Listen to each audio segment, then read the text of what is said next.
अच्युतं केशवं रामनारायणं कृष्णदामोदरं वासुदेवं हरिं श्रीधरं माधवं गोपिकावल्लभं जानकीनायकं रामचन्द्रं भजे। अच्युतं केशवं सत्यभामाधवं माधवं श्रीधरं राधिका राधितं इन्दिरामन्दिरं चेतसा सुन्दरं देवकी नन्दनं नन्दजं सन्ददे। श्री गुरुभ्यो नमः. ख्यात्वे विशेषानुमानंங்கிற பிரகரணத்துல எட்டாவது அனுமானம் घटात्यंता भावत्वம்னு திருத்திக்கணும். घटात्यंता भाववत्वம்னு இருக்கு, घटात्यंता भावत्वம் தான் எடுத்துக்கணும். அது பட்சம். துவம்னு கூட வேண்டியதில்லை. பிரதியோகி ஜனக அபாவ சமானாதிகரண விருத்தி 418. ஏதத் கபால சமானகாலீன ஏதத் கட பிரதியோகிதாபாவ விருத்தித்வா பிரமேயத்துவத்து. இந்த அனுமானத்தினால பிரபஞ்ச மித்யாத்துவம் சித்தி. முதல்ல இது என்ன அனுமானம்? அத்தியந்தாபாவம்னு நமக்கு தெரியுமோ இல்லையோ, घटात्यंताभावत्वம்னு எடுக்கணும். घटத்தினுடைய அத்தியந்தாபாவம், அதனுடைய தன்மையை நான் என்ன சொல்லுவேன்? घटात्यंताभावत्वம்னு சொல்லுவேன். இந்த घटात्यंताभावத்துவத்தை மனசுல வச்சுருந்தோம். இதுதான் பட்சம். இதுல நான் என்ன சாதிக்க போறேன்னா, பிரதியோகி ஜனக அபாவ சமானாதிகரண விற்த்தின்னு சொல்றேன். விற்த்தித்துவம் சாதிக்கிறேன்.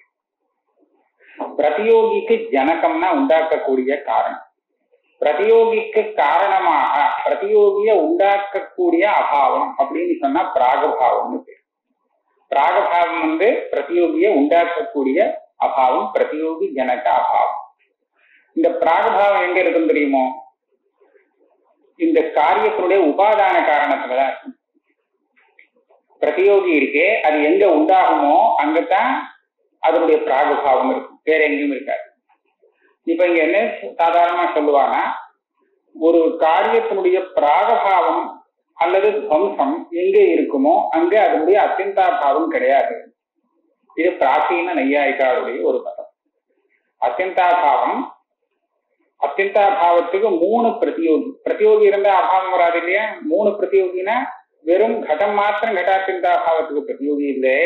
கடமும், घटத்தின் பிராகபாவமும், घटத்தின் பிரதம்சாபாவமும், இது 3மே घटத்தினுடைய அத்தியந்தாபாவத்துக்கு பிரதியோகி. அதனால அவ என்ன சொல்லுவானா, துவம்ச பிராகபாவ அதிகரணே ந அத்தியந்தாபாவா. அதனுடைய துவம்சம், அதனுடைய பிராகபாவம் அல்லது அது இது இருந்தா அதனுடைய அத்தியந்தாபாவம் அங்க வராது. இப்ப நான் என்ன சாதிக்கிறேன்னா, கடத்தை உண்டாக்கக்கூடிய அபாவம் அதாவது கட பிராகபாவம் அது எங்கே இருக்குமோ அங்கேயே கடத்தின் அத்தியந்தாபாவமும் இருந்தால் அப்போ அந்த அத்தியந்தாபாவத்தும் அந்த பிராகபாவ சமானாதிகரண விற்த்தியாகும். அதாவது கட பிராகபாவமும் கட அத்தியந்தாபாவமும் ஒரே அதிகரணத்திலே சமானாதிகரணமாக வரணும். வந்தால் அத்தியந்தாபாவத்துவங்கிறது அந்த சமானாதிகரண அபாவத்தில் இருக்கக்கூடிய தர்மமாகும். இது எப்போ ஆகும் கேட்டா, அந்த கடம் மித்யாவா இருந்தா தான் ஆகுமா. கடத்தின் பிராகபாவம் எங்க இருக்குன்னு நம்ம சொல்றோமோ அந்த இடத்துல அந்த கடம் மிச்சையானதுனாலே அதனுடைய அத்தியந்தாபாவமும் இருக்கு. ஆக கடாத்தியந்தாபாவத்துவம் கடப்பிராகபாவ சமானாதி கடப்பிராகபாவம் நேர சொல்லல, கடஜனகாபாவம் சொன்னார். ஏன்னா கடஜனகாபாவம் கடப்பிராகபாவத்தை எடுத்துட்டு நாம சமன்வயம் பண்றோம். இன்னும் கூட எத்தனையோ பிரதிபந்தகாபாவம் என்ன எத்தனையோ அபாவங்கள்லாம் ஆகலாம். அது எதெல்லாம் சௌகரியப்படுறதோ எல்லாம் எடுத்துக்கலாம். இவங்க அந்த கடத்துக்கு ஜனகமா இருக்கக்கூடிய அபாவம் எங்கே இருக்குமோ எங்கெல்லாம் இருக்குமோ அங்க எல்லா இடத்திலுமே கடத்தின் அத்தியந்தாபாவமும் உண்டு. அப்பதான் அந்த பிராகபாவ சமானாதிகரண விற்த்தித்துவம் இந்த அத்தியந்தாபாவத்துக்கு வரும். அந்த அத்தியந்தாபாவம் அங்கெல்லாம் இருக்கணும் அப்படின்னு சொன்னா அந்த கடம் மிச்சையா இருந்தா தான் முடியும். அதனால இந்த அனுமானத்தினால மித்யாத்வம் சித்திக்கிறது. இதுக்கு ஹேத்து என்னன்னா ஏதத் கபால சமானகாலீன ஏதத் கட பிரதியோகிக அபாவ விற்த்தித்வா. ஏதத் கபால சமானகாலீன அப்படின்னு அந்த அபாவத்துக்கு விசேஷம். எந்த ஒரு கட்டம் எடுத்துங்கோ, அந்த கட்டத்தினுடைய அவயவமா இருக்கக்கூடிய கபாலத்தை எடுத்துங்கோ. இந்த ஏதத் கபால சமான காலீனம், இந்த கபாலம் இருக்கும் காலத்திலே உள்ள அபாவம். எப்பேற்பட்ட அபாவம்? ஏதத் கட பிரதியோகிக அபாவம். இந்த கடத்தின் அபாவம் இந்த கபாலம் இருக்கும்போது இருக்கிற அபாவம் அப்படியாக இருக்கிறதுனாலே அத்தியந்தாபாவம் அந்த கடம் இருக்கிறச்சே இருக்கும். அந்த கடத்தினுடைய கபாலம் இருக்கே, அந்த கடத்தை உண்டு பண்ணின கபாலம், அந்த கபாலம் இருக்கிறச்சியும் இருக்கும். அப்ப ஏதத் கபால சமானகாலீனமாகவும் இருக்கு, இந்த கடத்தின் அபாவமாகவும் இருக்கு. அதனால அத்தியந்தாபாவத்துவத்துல இந்த லட்சண சமன்வயம் ஆறுது. திருஷ்டாந்தம் என்ன சொன்னார்னா பிரமேயத்துவம். பிரமேயத்துவங்கிறது எல்லா இடத்துலையும் இருக்கும். ஏதத் கபால சமானகாலீனமான ஏதத் கடத்தின் அபாவம் இருக்கே, அந்த அபாவம் பிரமேயம் தானே. அப்படின்னா அதுல உள்ள பிரமேயத்துவம் இருக்கு. அதே சமயத்துல இந்த சாத்தியமும் அங்க இருக்கு. பிரத்யோகஜனகமான அபாவம் அந்த கடப்பிராகபாவம், அந்த கடப்பிராகபாவம் இருக்கக்கூடிய இடத்திலே என்ன இருக்கு? ஏதோ இருக்கும், கபாலத்தும் தோலத்தும் கடத்தும் ஏதாவது ஒண்ணு இருக்காதா? கடப்பிராகபாவம் இருக்கிற இடத்துல அதுல எல்லாத்துலயுமே பிரமேயத்துவங்கிறது இருந்துட்டு இருக்கு. ஆகையால இந்த சாத்தியமும் இருக்கு. இதுல ஏதத் கபால சமான காலீனான்னு இருக்கா போட்டார் அப்படின்னு கேட்டால், வெறும் ஏதத் கட பிரத்யோகிக அபாவத்வாத்னு சொன்னா இந்த ஏதத் கடத்தினுடைய துவம்சம் வருதே, அந்த துவம்சத்துல விபச்சாரம் வருமா? பொதுவா அந்த துவம்சத்துல விபச்சாரம் வர முடியாது. ஏன்னா அந்த துவம்சம் அந்த கபாலத்துல இருக்கும். ஆனா ஒரு விசேஷமான இடத்துல விபச்சாரம் வரும். அதாவது அந்த கபால நாசம் எங்க கட நாசம் வருதோ அங்க அந்த கடத்வம்சமானது கபாலத்துல இருக்க முடியாது. ஏன்னா கபாலம் முதல்ல நாசமாச்சு இல்லையா? கபாலம் நாசமானத்தினாலே எங்கே கடநாசம் ஏற்பட்டதோ அப்ப அந்த இடத்துல கபாலத்துல அந்த கடநாசம் வந்துதான் சொல்ல முடியாது. ஏன்னா முதல்ல அதுதானே நாசமாயிடுச்சு. அப்ப என்னாச்சு? அந்த கட நாசம் இருக்கே அதுல ஏதத் கட பிரத்யோகிக அபாவத்துவம் இருக்கு. ஆனால் ஏதத் கபால காலீனத்துவம் இல்லை. ஏன்னா ஏதத் கபால கால அது முதல்ல போயிடுச்சு. இப்ப என்னாச்சு? ஏதத் கபால காலீனத்துவங்கிற ஒரு விசேஷணத்தை போடாம விட்டோமானால் ஹேதுல, அப்ப இந்த ஹேது இருக்குன்னு ஆயிடும். இங்க கபால நாசம் கடநாசம் ஏற்பட்டதே, அந்த கடநாசத்துல ஹேது இருக்கு, ஏதத் கட பிரத்யோகிக அபாவத்துவம் இருக்கு. ஆனால் அது பிரத்யோகிஜனக அபாவ சமானாதிகரண விருத்தி இல்லை. ஏன்னா பிரத்யோகிஜனக அபாவங்கிறது பிராகபாவம். அந்த பிராகபாவம் எங்க இருந்தது? கபாலத்துல இருந்தது. அந்த கபாலத்துல இந்த துவம்சம் வரவே இல்லை. ஏன்னா இந்த துவம்சம் வருங்காலத்துல அந்த கபாலமே இல்லை. ஆகையால தத் ஜனக சமானாதிகரண விருத்திக்குங்கிற சாத்தியம் இல்லாததுனாலே அங்க விபச்சாரம் வரும். ஹேதுவுக்கு சாத்தியம் இல்லை, அதனால விபச்சார தோஷம் வரும். இதை வாரணம் பண்றதுக்காக ஏதத் கபால சமான காலீன அபாவத்துக்கு ஒரு விசேஷனம் போட்டாங்க. பிரமேயத்துவத்து இப்ப முன்னாடி சொன்ன மாதிரி கட்டம் மிச்சையா இருந்தா தான் இந்த சாத்தியம் இதுல வர முடியும். இப்ப 9வது அனுமானம், ஏதத் கபாலம் ஏதத் கடாத்யந்தாபாவ அதிகரணம் ஆதாரத்வாத் படாதிபத். எந்த கபாலம் ஏதத் கபாலம்னா அந்த கடத்துக்கு ஆதாரமா இருக்கக்கூடிய கபாலம் இருக்கே அந்த கபாலத்தை வச்சுக்கிறது. அந்த கபாலத்துல கடம் இருக்குன்னு நாம சொல்லுவோம் இல்லையா? அதுதான் கடம் தெரியறதே.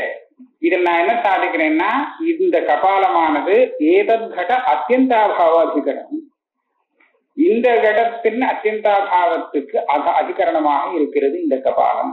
பிரத்யக்ஷமா பாதிக்கிறது இல்லையா? பிரத்யக்ஷத்தை பாதிச்சுட்டு இந்த அனுமானம் வருது. ஹேத்து என்னன்னா ஆதாரத்துவா, ஆதாரமா இருக்கிறதுனாலே பட்டாதிபத்து. வேற எந்த ஆதாரத்தை வாங்க பார்த்துங்கோ, இந்த கட்டம் அங்க இருக்காது, இந்த கட்டம் இதுல தானே இருக்கும் இல்லையா? அதனால ஆதாரமா இருக்கக்கூடிய எல்லாத்துலயுமே இந்த கட்டம் இல்லை, இந்த கட்டத்துக்கு அத்தியந்தாபாவம் இருக்குன்னு தெரியுது. இந்த கபாலம் கூட ஆதாரமா இருக்கிறதுனால இந்த கட்டத்துக்கு அத்தியந்தாபாவத்துக்கு ஆதாரமாக ஆகணும் அப்படின்னு சொன்னால் இந்த கட்டம் மித்யாங்கிறது சித்தமாகும். ஏன்னா எங்க இருக்குன்னு தெரியுறதோ அங்கேயே அதனுடைய அத்தியந்தாபாவம் இருக்குன்னு சித்தமாகும். இதுக்கு மேல வேற ஒரு அனுமானம், பிரம்மத்துவம் பிரத்யக்ஷ பரிகாரம் பண்ணியாச்சுன்னு சொல்லணும். பிரத்யக்ஷ பாதம் சொல்லலாம், கடான்யத்துவம் உபாதி, இதுல அதெல்லாம் நிறைய சொல்லலாம். அதுல என்ன ஆகுதுன்னா சின்னதா ஒண்ணு சொல்றேன். இந்த பிரத்யக்ஷம் இதுக்கு பாதகம் இல்லை. ஏன்னு கேட்டா பிரத்யக்ஷம் என்ன சொல்றது, இந்த கபாலத்தில் இந்த கட்டம் இருக்கு அப்படின்னு சொல்றேன். இப்படிதானே சொல்றது, இந்த சமயத்துல இருக்கு. நான் என்ன சொல்றேன், இந்த கபாலம் இருக்குதான் இருக்கு. ஆனா இருக்கும் போதே அது எப்படி இருக்குன்னா சுகமானாதிகரண அத்தியந்தாபாவத்துக்கு பிரதியோகியா இருக்கு.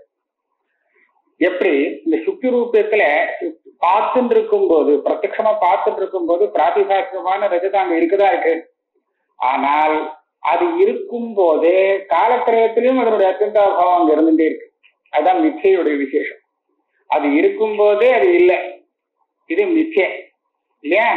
காலபேதேன ஒரு சமயம் இருக்கு ஒரு சமயம் இல்லைன்னு சொன்னா அது அனித்தியம். இப்ப மித்யார்த்தம் சித்திக்கிறதுக்கு இந்த பிரத்யக்ஷம் விரோதமாகாது. ஏன்னா அது பாட்டுக்கு இருக்கு. பிரத்யக்ஷம் என்ன சொல்றது, இருக்குன்னு சொல்றது, இருக்கு யாரு இல்லை இருக்கு இல்லைங்கிறா இருக்கு. ஆனா இருக்கும் போதே அது அத்தியந்தாபாவாதிகரணத்துக்கு தான் இருந்துட்டு இருக்கு அப்படின்னு சொன்னா பிரத்யக்ஷ பாவம் சொல்ல முடியாது. அடுத்தது பிரம்மத்துவம். இது எங்க இருக்கும், பிரம்மத்துல இருக்கும் இல்லையா. பிரம்மத்துவம் ந பரமார்த்த சன்னிஷ்ட அந்யோன்யாபாவ பிரதியோகிதா வச்சேதகம். பிரம்மத்தை காட்டிலும் வேறான ஒரு பரமார்த்த இன்னொரு பரமார்த்த சக்தி இருந்ததுன்னு வச்சுக்கோங்களேன். பிரம்ம ஒரு பரமார்த்த சத்து, பிரம்மத்தை காட்டிலும் இன்னொரு பரமார்த்த சத்துன்னு ஏதாவது ஒண்ணு இருந்தால் அப்ப அது பிரம்மம் நான் அது பிரம்மம் இல்லைன்னு சொல்லலாம் இல்லையா. அந்த பரமார்த்த சத்து எதுவும் கட்டமோ பட்டமோ ஏதோ ஒண்ணு அது பரமார்த்தம் பிரம்மனா அப்படின்னு சொல்ல வேண்டியிருக்கும். பிரம்மனா அப்படின்னு சொன்னா அப்ப என்ன ஆகும், பிரம்மம் அந்த பேதத்துக்கு பிரதியோகியாகும், அந்யோன்யாபாவத்துக்கு. இந்த பிரம்மத்துவம் என்ன ஆகும், அந்த பேதத்துக்கு பிரதியோகிதா வச்சேதகமாகும். இப்ப என்ன நான் சாதிச்சு விடுறேன்னு சொன்னா, பிரம்மத்துவங்கிறது பரமார்த்த சன்னிஷ்ட பேதத்துக்கு பிரதியோகிதா வச்சேதகம் ஆகாது. அப்படின்னா என்ன, பிரம்மத்தின் பேதம் ஒரு பரமார்த்த சத்துக்கு வராது. அது வராம இருக்கணும்னு சொன்னா இன்னொரு பரமார்த்த சத்து கிடையாதுன்னு. பிரம்மம் ஒண்ணுதான் பரமார்த்த சத்து, வேற எதுவுமே பரமார்த்த சத்து இல்லை அப்படின்னு சொன்னாதான் இந்த பிரம்மத்துவங்கிறது பரமார்த்த சன்னிஷ்ட பேத பிரதியோகிதா வச்சேதகம் ஆகாம இருக்க முடியும். ஏன் இன்னொரு பரமார்த்த சத்து இருந்தா இது அதுக்கு பேத பிரதியோகிதா வச்சேதகம் ஆயிடும். அதனால அப்படி சாத்தியம் பண்ணினார். ந பரமார்த்த சன்னிஷ்ட அந்யோன்யாபாவ பிரதியோகிதா வச்சேதகம் பிரம்ம விற்த்தித்வாத். ஏதோ ஒரு ஹேத்து சொல்றது. இதுல என்ன சொன்னாலும் விசாரம் பண்ண வராது. ஏன்னா நம்ம இதுல இந்த துச்சம் ஒண்ணுதான் இருக்கு, பிரம்மம் ஒண்ணு இருக்கு, துச்சம் ஒண்ணு இருக்கு, பாக்கி எல்லாமே இந்த மித்யா கோஷ்டியில தானே சேர்ந்திருக்கு. அதனால ஒன்றும் கவலை இல்லை. அசத் வைலட்சண்யவத்து ஒரு திருஷ்டாந்தம் கொடுத்தா, இது பரமதத்தை வச்சுன்னு சொல்லலாம். இப்ப அசத் ரெண்டு பேருக்கும் பொதுவான தானே திருஷ்டாந்தம் சொல்லணும். அசத் வைலட்சண்யம் இது எங்க வரும், அசத்துல வராது, பாக்கி எல்லாத்தையும் வரும். பாக்கி எதை எடுத்திருந்தாலும் பரமார்த்த சத்துல அசத் வைலட்சண்யம் உண்டு. அப்ப பரமார்த்த சத்தை பார்த்து இது அசத் விலட்சணம்னா அப்படின்னு யாராவது சொல்ல முடியுமோ? அசத் விலட்சணம்னு தான் சொல்லணுமே தவிர அசத் விலட்சணம் நான் வரவே வராது இல்லையா.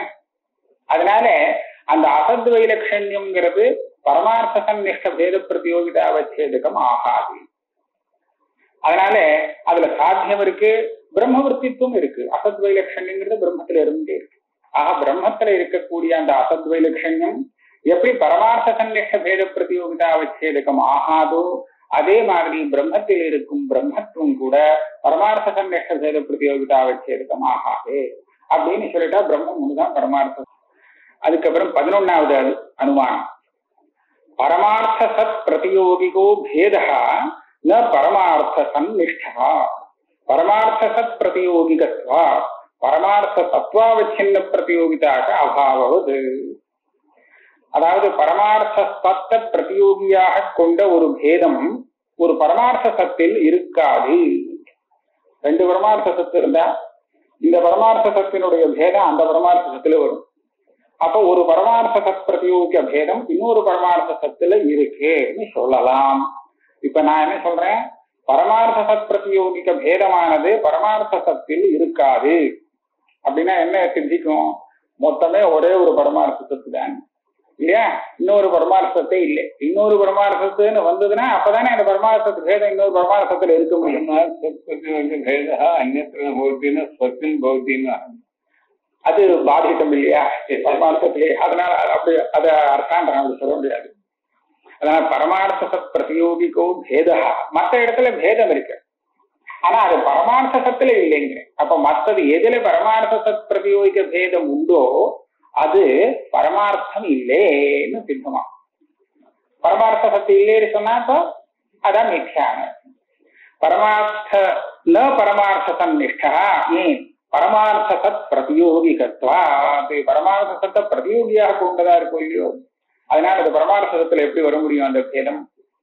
பரமார்த்த சத்வாவச்சின்ன பிரதியோகிக்க அபாவது. திருஷ்டாந்தம் இதுக்கு வேற அத்தியந்தாபாவம் சொல்லுங்க. பரமார்த்த சத்வாவச்சின்ன பிரதியோகிதாக அபாவம் அப்படின்னு சொன்னாங்க. அதாவது பரமார்த்த சத்தின் அபாவம் அப்படின்னு சொல்லுங்க. கடத்வாவச்சின்ன பிரதியோகிதாக அபாவம் அப்படின்னு சொன்னா கடத்தின் அபாவம், கடமே இல்லை அப்படின்னு சொன்னா அது கடத்வாவச்சின்ன பிரதியோகிதாக அபாவம். பரமார்த்த சத்தே இல்லை அப்படின்னு சொன்னா அப்ப பரமார்த்த சத்வாவச்சின்ன பிரதியோகிதாக அபாவம். இந்த பரமார்த்த சத்வாவச்சின்ன பிரதியோகிதாக அபாவமானது இல்லை, நான் தப்பா சொன்ன, பிரதியோகிதாக இல்லை, பிரதியோகிகம் தான் இருக்கிறது. பரமார்த்த சத்வாவச்சின்ன பிரதியோகிக அபாவம், பரமார்த்தத்தின் அபாவம், அவ்வளவுதான் விஷயம். பரமார்த்தத்தின் அபாவம் பரமார்த்தத்துல இருக்குமோ? இருக்காது. பரமார்த்தத்துக்கு அபாவமே கிடையாது இல்லையா? ஆக பரமார்த்த அபாவம்ங்கிறது எப்படி பரமார்த்த சத்துல இருக்காதோ அதே அதே அதே சமயத்துல பரமார்த்த சத் பிரதியோகிக்கமாகவும் இருக்குமோ, அதே மாதிரி நான் என்ன சொல்றேன், பரமார்த்த சத்து பேதமும் அப்பேற்பட்டதுதான். இப்படி சொன்னா என்ன ஆச்சு, பரமார்த்த பேதமும் அதே மாதிரிதான் சொல்லிட்டாங்கன்னா இன்னொன்னு பரமார்த்த சத்து கிடையாது, ஒரே ஒரு பரமார்த்த சத்து சிந்திக்கிறது. அந்த பரமார்த்த சத்து பிரம்மம்னு நிச்சயமா வச்சுக்கோம். பிரம்மன் தான் அந்த பரமார்த்த சத்தாக இருந்தால் அப்ப அந்த பிரம்மத்தை காட்டிலும் வேறானதாக எது இருக்கோ அது எல்லாமே அபரமார்த்த சத்துன்னு சித்தமாய். 12வது அனுமானம், பேதத்வாவச்சின்னம் சத்விலக்ஷண பிரதியோகி அதிகரண அந்நியதரவது அபாவத்வாத் சுக்திரூபிய பிரதியோகிக அபாவவது. பேதத்வாவச்சின்னா பொதுவா எல்லா பேதமும் எந்த பேதமானாலும் எடுத்துட்டோம். இந்த பேதத்தை எடுத்துட்டோமானால் அந்த பேதத்துக்கு பிரதியோகியோ அல்லது அதுக்கு அதிகரணமோ, பேதத்துக்கு ரெண்டு வேணும். இதன் பேதம் இதில் இருக்கிறது சொல்லும் போது எதனுடைய பேதம் சொல்றோமோ அது பிரதியோகி, எதுல இருக்குன்னு சொல்றோமோ அது அநியோகி, அதிகரணம். அது எந்த பேதமா எடுத்திருந்தாலும் அந்த பேதத்துக்கு பிரதியோகி அல்லது அதிகரணம், இந்த ரெண்டுல ஒண்ணு என்னவா இருக்கணும்னா சத்விலட்சணமாக இருக்கணும். சத்விலட்சணம் ரெண்டு சத்தா இருக்க முடியாது. சத்துனா பரமார்த்த சத்து, பரமார்த்த சத் விலட்சணம். பிரதியோகியோ இல்ல ஆதாரமோ இதுல ஏதாவது ஒண்ணு பரமார்த்த சத்தாக ஒண்ணுதான்னு சொல்லல, ரெண்டுமே பரமார்த்தத்து இல்லாமலும் இருக்கலாம். ஒண்ணு நிச்சயமா பரமார்த்த சத் விலட்சணமாக இருந்தாகும் அப்படின்னு நான் சாதிக்கிறேன். அப்படின்னா என்ன ஆகும், இப்ப ரெண்டு பரமார்த்த சத்து இல்லைன்னா, ரெண்டு பரமார்த்த சத்து இருந்தாதான் அந்த ரெண்டுக்கும் இருக்கக்கூடிய பேதத்துக்கு பிரதியோகியும் பரமார்த்த சத்து, ஆதாரமும் பரமார்த்த சத்துன்னு சொல்ல முடியும் இல்லையா? அப்ப எல்லா பேதமும் ஒரே மாதிரி பிரதியோகியோ அனுயோகியோ பரமார்த்த சத்து விலட்சணமாக கொண்டது அப்படின்னு சொல்ல முடியாது. ஆனா நான் இப்ப என்ன சாதிக்கிறேன், பேதத்வாவச்சின்னா பொதுவா எல்லா பேதங்களும் தத் விலட்சண பிரதியோகி அதிகரண அந்நியதரவது, பிரதியோகியோ அதிகரணமோ ரெண்டுல ஒண்ணு தத்விலட்சணமாக கொண்டது அப்படின்னு சாதிக்கிறேன். இதனால என்ன ஆச்சு, பரமார்த்த சத்து ஒண்ணு வச்சுட்டோம்னா அதனுடைய பேதம் எங்கெல்லாம் வருதோ அது எல்லாமே இப்ப அபரமார்த்தம்ங்கிறது சித்திக்கும். அதுக்கு ஹேத்து என்ன சொல்றாருன்னா அபாவத்வாத். ரொம்ப சாதாரணமா ஹேத்துவ போட்டுட்டார். அவர்லாம் போடுற மாதிரியே அவரும் போட்டார். ஒன்னும் தலகிருத்தியம் ஆண்டான்னு நினைச்சார். இது என்ன ஒரு திருஷ்டாந்தம், சுக்தி ரூபிய பிரதியோகிக அபாவது. சுக்தி ரூபியத்தினுடைய அபாவம், சுக்தி ரூபியம் எங்க இல்லை, எங்கேயுமே இல்லை. சுக்தி ரூபியம் அங்க எங்கே தெரிகிறதோ அங்கே இல்லை. மற்ற இடத்துலயும் இல்லதான், எல்லா இடத்துலயுமே இல்லை, இது இருக்கட்டும். அந்த சுத்தி ரூபத்தினுடைய அபாவம்னா அதுல அபாவத்துவம் இருக்கும் இல்லையோ. இந்த அபாவத்தை எடுத்துட்டோமானால் இதனுடைய பிரதியோகி சுத்தி ரூபியம் நிச்சயமா சத்விலட்சணம் இல்லையா. அதிகரணம் எப்படியோ போயிட்டு போறது. ஆனா பிரதியோகி அனுயோகி அதிகரணம் இந்த ரெண்டுல ஒண்ணு சத்விலட்சணமா இருக்கும் இல்லையோ. அதனால நான் சொன்ன சாத்தியம் இங்க இருக்கு. இப்ப இதே மாதிரி எல்லா பேதத்திலையுமே பிரதியோகி அல்லது அதிகரணம் ரெண்டுல ஒண்ணு தத் விலட்சணமாக, சத்துனா பரமார்த்த சத்துன்னு அர்த்தம், தத் விலட்சணமாக இருந்தாகணும். இதுவும் மித்யாத்வ சாதக அனுமானம். 13வது அனுமானம் பரமார்த்த சந்நிஷ்டோ பேதா ந பரமார்த்த சத் பிரதியோகிகா பரமார்த்த சத் அதிகரணத்வாத் சுக்தி ரூப பிரதியோகிக பேதவதி. பரமார்த்த சட்சம் அதாவது பிரம்மத்தில ஜெகத் பேதம் சித்தமா இருக்கு.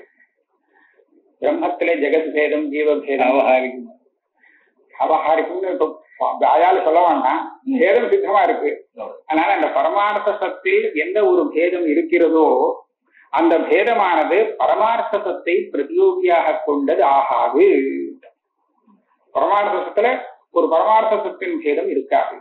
அசத்து பரமார்த்த அசத்பேதம் இருக்கலாம், அபரமார்த்த சத் பேதமும் வாங்கிக்கலாம், அசத் பேதமும் வாங்கிக்கலாம். அதனுடைய பிரதியோகி பரமார்த்தத்தாகாது.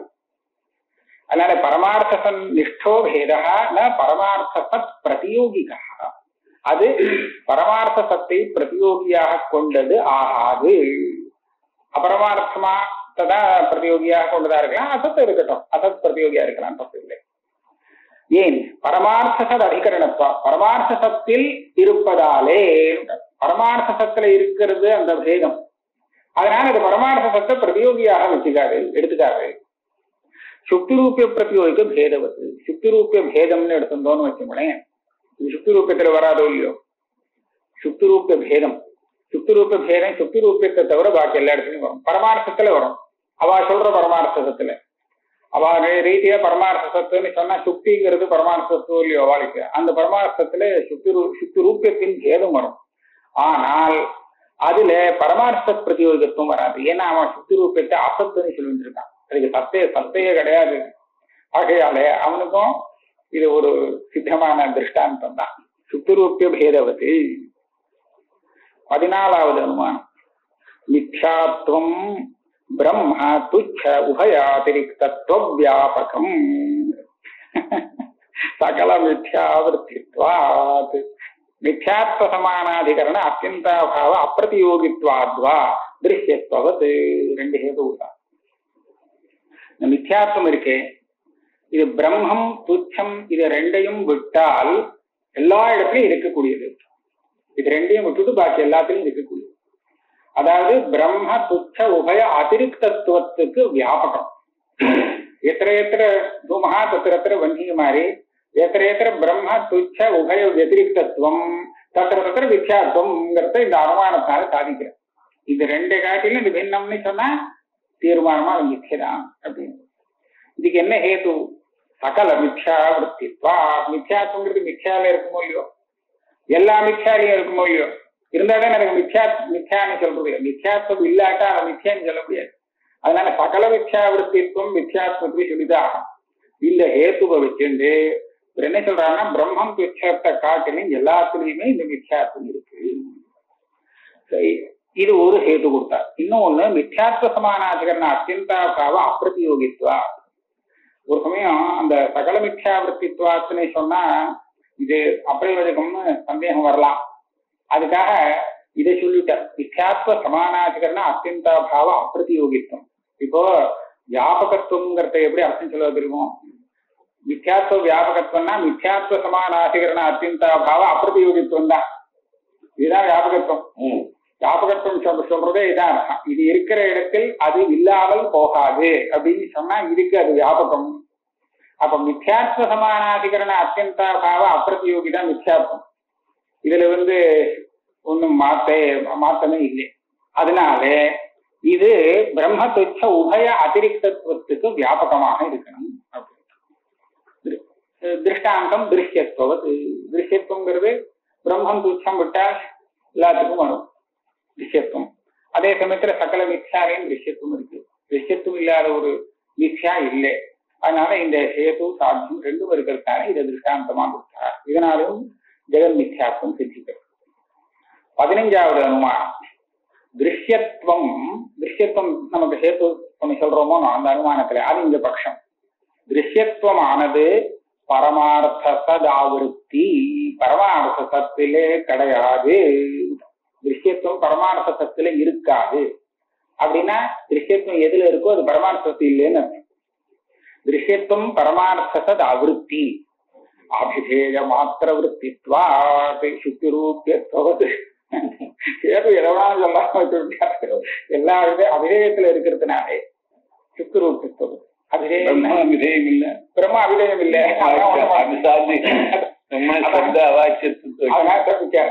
பிரம்மத்துல சப்த வாச்சியத்துவம் இல்லை, அபிதேயத்துவம் இல்லை. அதனால இந்த ஹேதுக்கு விசாரம் வராது. அதனால திருஷ்யத்துவம் பரமார்த்த அவிருத்தி அபிதேய மாத்திர விற்பித்வா சுத்தி ரூபியத்துவது. சுத்தி ரூபியத்துவங்கிறது சுத்தி ரூபியத்துல மாத்திரம் தானே இருக்கும். அது அபிதேயம் தானே. அபிதேயத்தை தவிர்த்து வேற பிரம்மத்துல சுத்தி ரூபியத்துவம் வருமோ? வராது. ஆகையாலே அது எப்படி அபிதேய மாத்திர விற்த்தியாக இருக்கிறதுனாலே பரமார்த்த சத் அவிருத்தியோ சுத்தி ரூபியத்துவம், அதே மாதிரி திருஷ்யத்துவம் கூட அபிதேய மாத்திர விற்த்தியாக இருக்கிறதுனாலே பரமார்த்த சத் அவிருத்தி பரமார்த்த சத்துக்கு வராது அப்படின்னு சொன்னா இப்ப என்னாச்சு? திருஷ்யத்துவம் எங்க வருதோ அதெல்லாம் பரமார்த்த சத்து இல்லை, மித்யா.